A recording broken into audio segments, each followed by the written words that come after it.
Can we get some questions, please? There are mics. There's 2 mics downstairs, 1 mic upstairs, and I'm not even going to pick people out. The mics, you will be picked out. I recognise one person there first off, Audrey. So off you go. And then it'll be mic downstairs, and then we'll go upstairs. Reverend Jackson, it's an absolute pleasure and privilege to hear you speak. I want to bring you back to those 60s days when you stood in front of deep prejudice, hostility and aggression. And I don't think anybody in this room has perhaps experienced that in any way that you have constantly. I want to ask you, did you have a secret weapon, or did you appeal to rationality, psychology, humanity? How did you do it?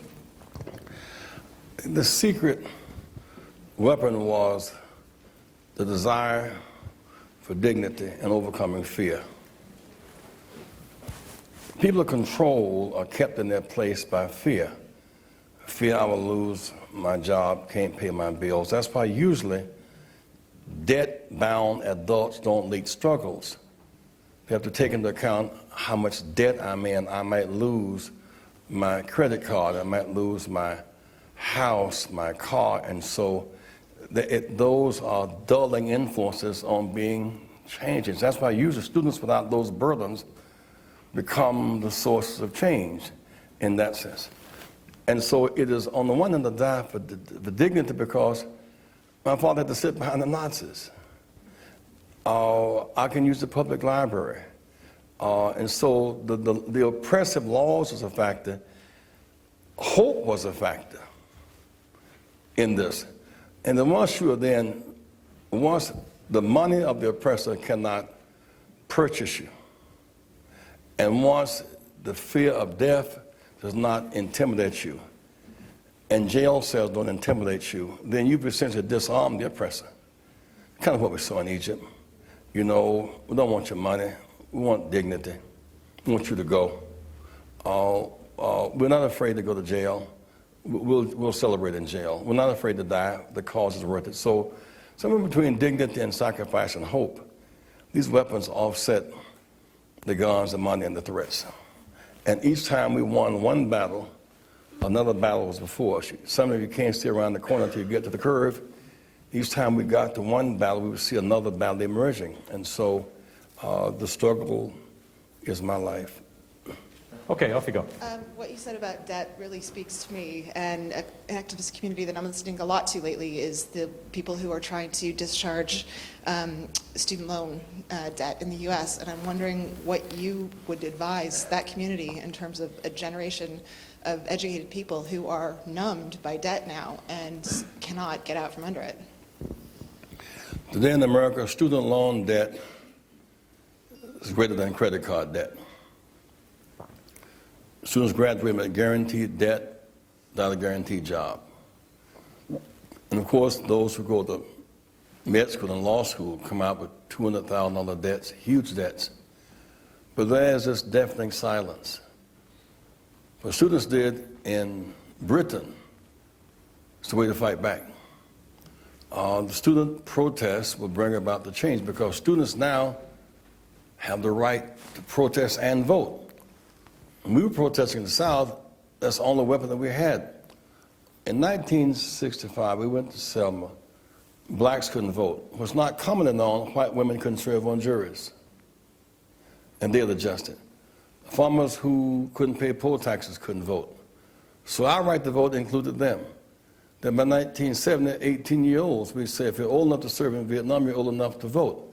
We won that vote in 70.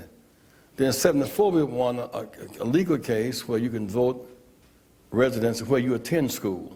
So if you're a school in Southern Ireland in school, you're from Northern Ireland, you can vote where you attend school. So whole campuses have the power to vote where they actually attend school, not where their parents live, where they live. Then the next year we won bilingual, you can vote in your original language. So a huge influx of non-English speaking people got the right to vote. So by now, if students feel threatened by an unfair debt burden, now to fight back.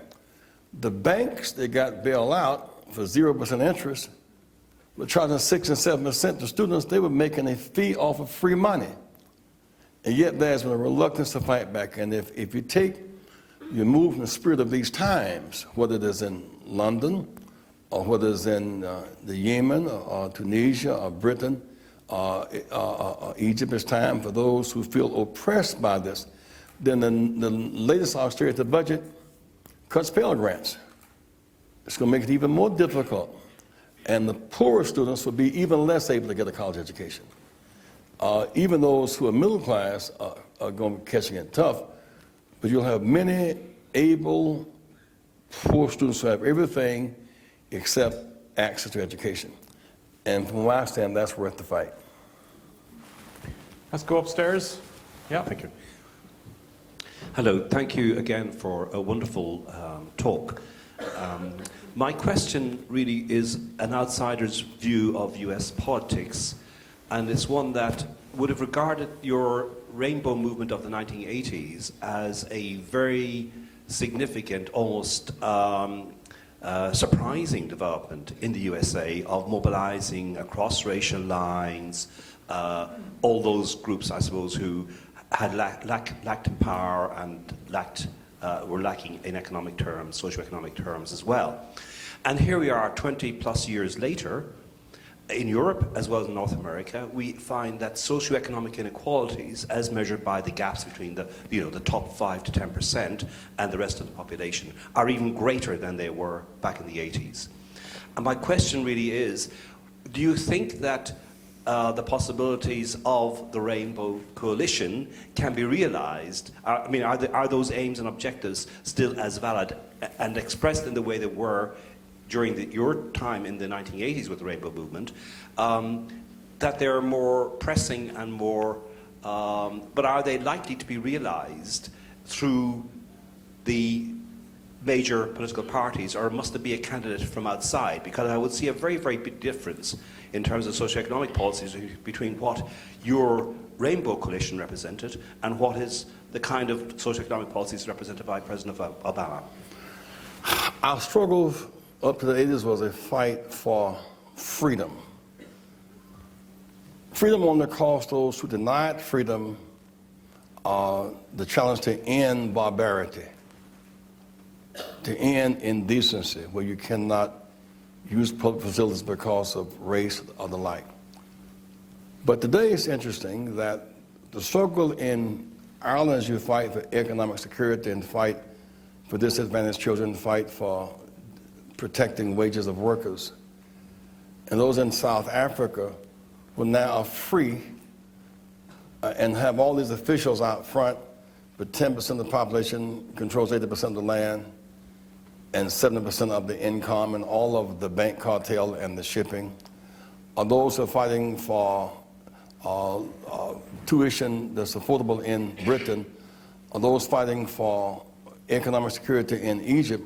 What links those is that all these people are now free but unequal. And many of our freedom allies may not be our economic allies, our equality allies. This is a turn in the road in the struggle for equality. We are free but unequal. And that is a big part of our challenge today. But the same mass discipline action works. To me, the beauty and part of the Egyptian revolution is it's a nonviolent struggle. They tried sectarianism, Muslim, Christian, Jew. That didn't work. They tried terrorism. That hasn't worked. But this massive discipline withdrawal from evil oppression does work. It worked for Gandhi, it worked for King, it's working in Egypt. It can work anywhere. And for those who dismiss nonviolence as semi-impractical and weak, it's quite practical and quite strong. That's why India is free from British colonialism. That's why African Americans are free from Southern degradation and segregation. That's what Egypt now has, moving toward a new social order. Because massive discipline action works. But many of us have a kind of paralysis of analysis. We can't get beyond analyzing. We have an acting deficit disorder.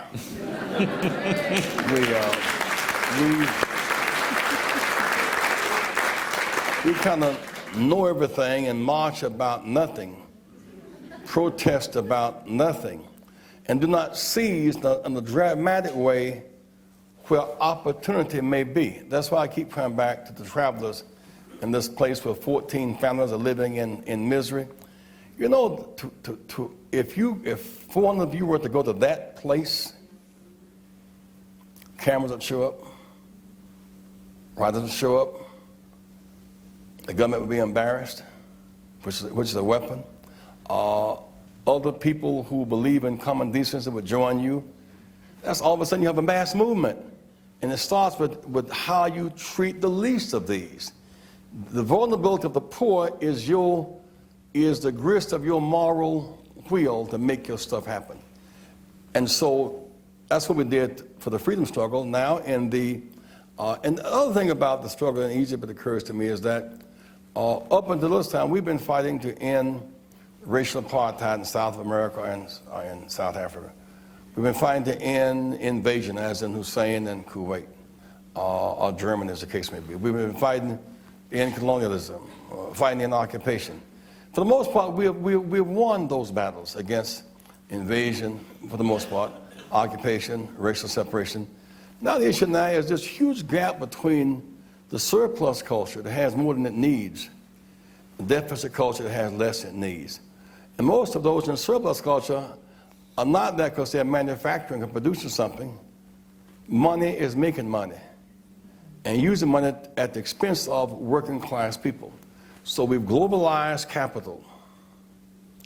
The banks, because if Irish people are not talking to Polish people, they're not talking to British people, they're not talking to American people. While we are moving along, the banks have globalized capital.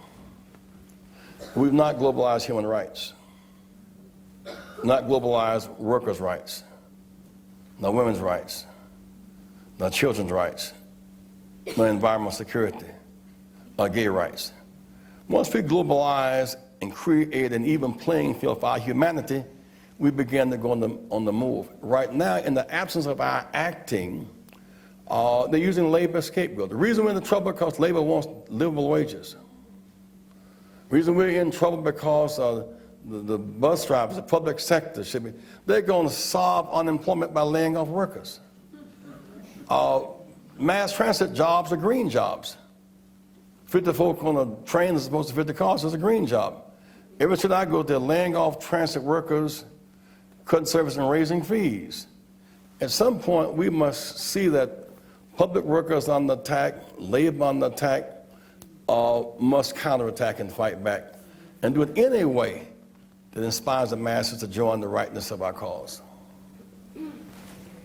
Okay.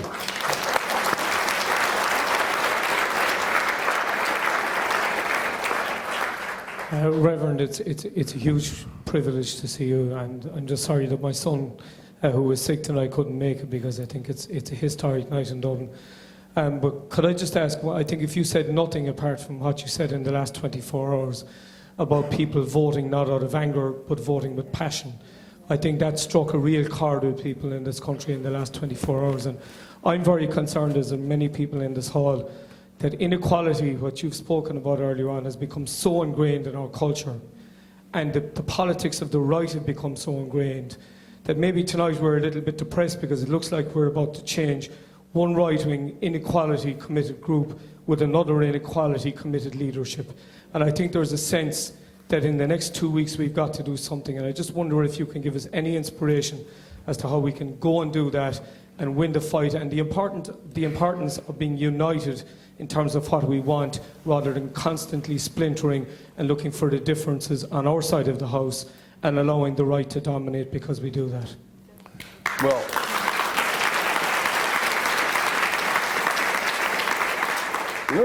voting matters. I mean, voting really matters. President Barack Obama is president because we outvoted the opposition. We voted. But more than voting is in your arsenal. It's the constant pressure beyond the vote. It's the use of social media. It's writers. It's the pitter-patter of marching feet. It's mass protests. its climate setting. All that makes for change. It took us from 1955 to 1964 to get a public accommodation bill, long distance runners. It took us from 54 to 65 to get a Voting Rights Act. It took us from 65 to 1990, 25 years, to get a more inclusive application of the Voting Rights Act. So this is not a one round, one lick fight. The race does not go to the swift, as the Bible suggests, to the strong of those who endure. So therefore, do not grow weary of well-doing, and do not be impatient. But except to have revolutionary patience, the patience to plant a seed and plant it deeply and survive the winter and move away the weeds and the bugs and wait until springtime comes. That's what I mean by revolutionary, dynamic, active patience. Because you can't plant the seed today and reap the fruit tomorrow. You can't vote February 25th and wake up with a new day February 26th. That is a step in the process of bringing about change. Invariably, the change agents are not elected. They apply the pressure to those who are elected. A group of leaders met with President Roosevelt back in the 40s, A. Philip Randolph, a number of them, late Dorothy Height. And said, President, here are our demands, here are our needs. We need jobs and justice and fair play and all that. And they got through. He said, I agree with everything you've said. Now go out and make me do it. This is a way of saying that our pressure affects political alternatives, not just our vote, our pressure beyond the vote affects, if you are, back to my point about the travelers, if you're at that place where the squalor is, and it's a legitimate moral cause, and it is, and it's wrong, and it is, it's embarrassing, and it is, it's humane as a fight, and it is, it can't be ignored. The media can't ignore that. If they cannot ignore it, the public becomes inspired to either be for the humanity or against it. I think those who are for humanity will prevail. But that's where leadership must break that cycle and move from what I said, whereas to therefore act. Because at the end of the day, whether it was the boycott Montgomery, the March on Washington, or in Egypt, at the end of the day, action matters. Action matters. Okay, we have another question from downstairs and then one more from upstairs. Reverend, thank you very much, first of all, for sharing your great experience with us. You've mentioned the media several times. You mentioned social media, but I'm particularly curious about the mass media. And you spoke about the fact that equality allies may not be our freedom allies. The media in the West very often is happy to report about freedom struggles, but maybe not quite so good on reporting about equality struggles. I would be interested to know what your experience has been of the mass media and what you would recommend to us. Well, in our case, the media projects people of color in 5 deadly ways every day. We're projected as less intelligent than we are, less hardworking, less universal, more violent, and less patriotic. In many ways, that message keeps coming through. I remember after the 88 campaign, and it was my night to speak, I wanted my children to introduce me. And one of the writers who had been with us, TV persons for the whole journey, when they spoke, she met me behind the stage, she was crying. She said, I've gotten to know them, they spoke so well, I'm so surprised. I said, be delighted, not surprised. In her best thinking, she had seen them in the box. And we see much of our world through the eyes of the appraiser. While you will vote on the 25th, the appraiser will tell you what you think of your vote and what you think of you. If you buy your spouse a $50,000 diamond ring and you're excited because you sacrificed and you gave your best sacrificial offering, your spouse is excited. Someone will say, you know, you may lose that ring, or someone might cut your finger off, or they may steal the ring, but you know you bought the ring and you have the receipt in your pocket. So I said, I would advise that you go downtown and get this ring appraised, you can get it insured. And someone downtown would say, ooh, I see a flaw. This is worth $25,000. I paid $50,000. When you get through jumping up and down, you'll be insured at the appraised value. This is a perfect cut. Where'd you get this from? It's worth $100,000. The appraisal has the power to determine what it's insured as. That's why media is important, because often we are praised into impotence.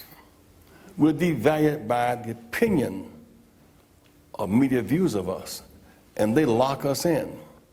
And therefore you must have your independent appraisal of your self-worth.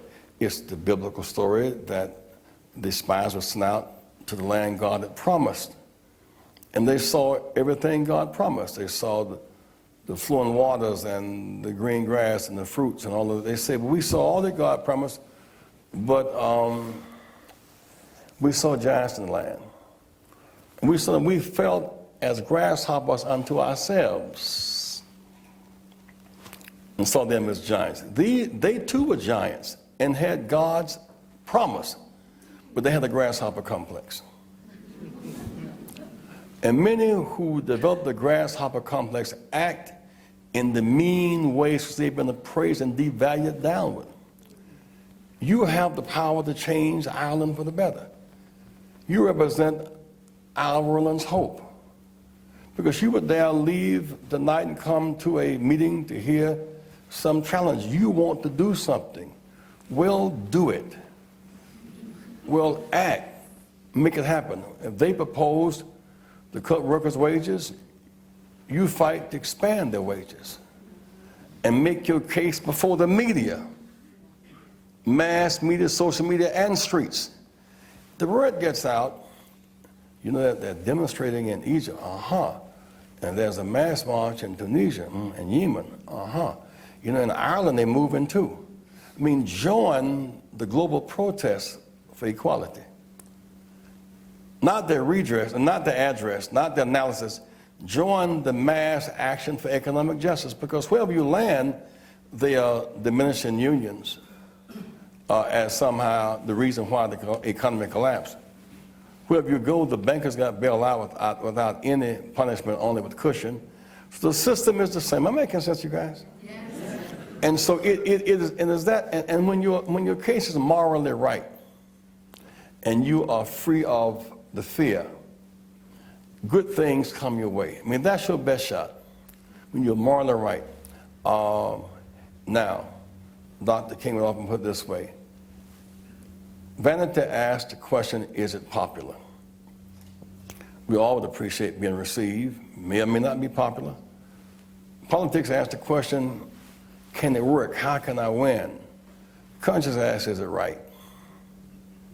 The proposition may need to be popular, not politic, but if it's right, that's the fight. I'd rather lose the right fight than win the wrong one. That is the principal position of fight.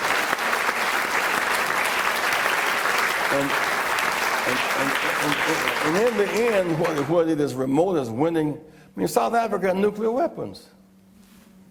They got defeated.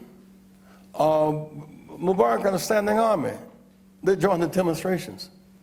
We marched against the Confederate in the South. We won. At the end of the day, we take light and darkness. We tend to prevail. I'm conscious of the fact that Reverend Jackson has had a very, very busy schedule. So one final question. There's a lady up there. A lady up there in the middle. And a guy down there. Sorry, somebody over here. 1, 2, 3. Somebody over here wants to. Okay, last question, final question. Good evening, Reverend. I'd just like to say thank you for your presence in Dublin. It means a lot for a lot of people in the African diaspora. I just have a question. What are your views on cultural rights? Because there are a lot of economic migrants who have come to Ireland to make it a home and are experiencing racism and also affected by the issues, the economic issues. But there's not much light shed on the cultural rights and the integration process. So what do you feel on that? Well, Ireland's best days are ahead of it if it chooses multiculturalism over mono. Its best days ahead of it. half of all human beings are Asian, half of them are Chinese. And Nixon did not discover the wall, by the way. 1/8 of the human race is African, 1/4 Nigerian. There are 1 billion people in India, twice more than the US and the Russian republics combined. In North America, English is a minority language. 2/3 speak Spanish. English is a great language, but Jesus didn't speak it, by the way. The prophets didn't speak it. 10 Commandments were not written in English, so we should not glorify a language except use it as a vehicle for communication. Most people in the world today, in the globe, are yellow, brown, black, non-Christian, poor, female, young, and don't speak English. You should not self-isolate yourself culturally. You can study, but you can't cope if you cannot go beyond language and race and religion. So in the real world order, the changes are taking place. Groups that were colonized 2 generations ago are now immigrants whose children are now citizens. So the colonized became the immigrants, became the citizens. But it is in that process that we must integrate more than athletic teams. We kind of see the value of having lines of multiracial rugby and soccer teams, but not classrooms, not medical schools, not law schools, not art and literature and science. And so I would appeal to you, you who are progressive, don't just be a liberal. That's too limited. Be a liberator. The liberal is the flip side of conservative or reaction. In slavery time, the assumption was that we were 3/5 human, African people, and that we could be bought and sold, we were owned. The conservatives said, treat them as you want to, they are your property. Liberals said, they're your property, but be kind to them. Liberators said, end that system. That's a third rail. And so our future is not in being the other side of reaction. It's in a new paradigm. And that new paradigm must say that those who are locked out may be the genius we need to change the course. Jesus was not in either party. He was in the manger up, not the mansion. He was outside of Rome's political system. And yet the special genius of our faith is one who's born in Islam, argument about who his father was, Islam not born in him, who became an immigrant, went to Egypt without a green card. Y'all got that? I mean, our faith is upon a guy who born in Islam, who became an immigrant, and whose sense of humanity was bigger than his ethnicity. You can be a minority with a majority vision. And that's what made Joseph, Jesus, and Dr. King different. They were ethnic minorities, majority visions. And I would think whether you are an African and now living in African Irish, I once thought only black Irish for football players for Notre Dame. But I know that y'all got that, they go past your head, didn't it? Because all those black football players playing for Notre Dame, they're black Irishmen.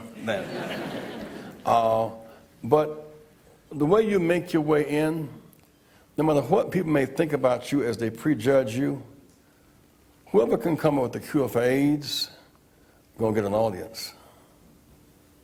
Whoever can make a better mousetrap, is gonna get an audience. Whoever can invent that which is necessary, is gonna get an audience. And so at the end of the day, your gifts make room for you.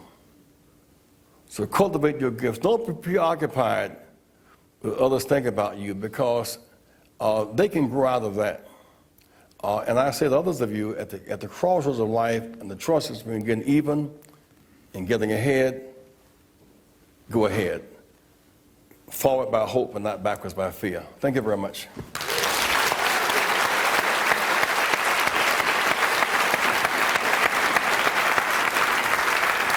I just make one appeal? I really forgot it. I want us to remain connected beyond just tonight in this New World Order. www.rainbowpush.org. We're on television, direct TV, every Saturday live at Dr. King's workshop, which is, I think, 4 o'clock afternoon in Ireland. We're on the radio each Sunday morning, 7 to 9, which is 1 to 3 here. We can remain connected. And those of you who are here, I'm asking that they give you rainbow envelopes so you can join online. So when we do our mailing and do our connection, we want to be connected because I left Chicago and was here in 6 hours.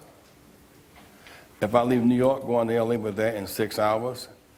And through texting, it's so quick you can't even mention the time. I'm saying to say we are now neighbors. Say, repeat, there are no more foreigners. There are no more foreigners. Many languages, one message. Justice and hope and peace. There are no more foreigners. Many languages, one message. We're bound by technology, which dwarfs distance and speed. Whatever affects one of us directly affects all the rest of us indirectly. We are one. And so please fill out the envelopes if you will, but even if you don't, I need you to be to connect us so we can become friends, because we have the power for all the right reasons to make the world better. The leader you're looking for, you saw in the mirror this morning. Thank you.